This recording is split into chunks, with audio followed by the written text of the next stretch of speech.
You know, I got the jack up under here now, and I'm thinking it's the ball joint. You can hear it when I go. Hear that? The more I jack it up, the more I can hear it. I'm thinking that's the ball joint. Okay, it's about 2 o'clock in the morning, and I got the old ball joint out. That's this one here that you can easily move all around. As you can see, I can move it. Well, if it stays still, well, there you go. You can see me move this around pretty easy. I mean, it goes in all directions pretty easy. This one won't budge at all. No matter what you do, you're not budging that ball joint. That thing is on there. This, you can see I could just kind of, I can actually flex it with my fingers like this. Check this out. Look at that. See how I'm flexing it just like this? You shouldn't be able to flex a ball joint that easy. You can see that. This is not flexing at all. There's no way I'm pushing that down. I mean, it's on there so tight. This, I mean, you can see I could just, look at that. I mean, I can actually put an angle on that thing. So this ball joint is shot, definitely. This one is about ready to go in.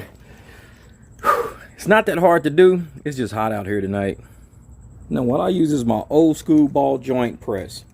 And, I mean, you can pick it up anywhere, Harbor Freight or whatever. I've had this kit for Lord knows how long. As you can see on one of these here, I still got the rim of something stuck on there from a long time ago. I think that was a Crossfire.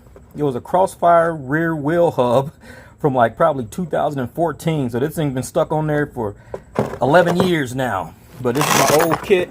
You can see I've had this thing for forever and a day. Used it, but I mean, you press it in there, and as you can see, it's nice and snug up on the top. I mean, this job probably takes from beginning to end 45 minutes, if that, maybe not even 45 minutes. It's a pretty quick job. And so that's roughly how it's going to look when it's pushed through.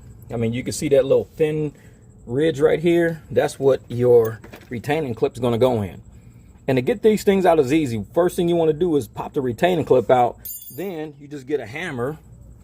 Just get a hammer because it's just pressed in there and just go bam, bam. It'll drop straight out. I mean, it's that easy to get them out. Not that hard.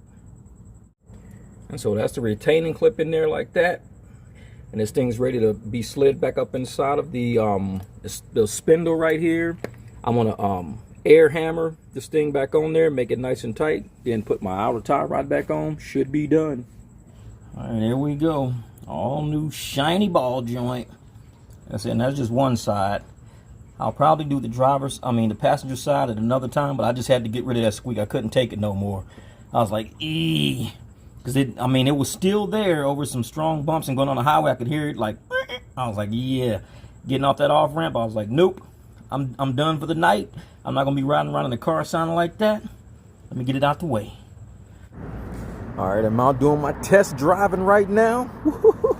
Oh yeah, sounds nice and quiet. Ain't made a sound the whole time. And that's what I was aiming for, man. I could not stand squeaks and shit. So, yep, she's ready to rock and roll. So we in. That was the one ball joint giving me issues. I got 3 more to replace just in case. But there we go. She's ready to rock.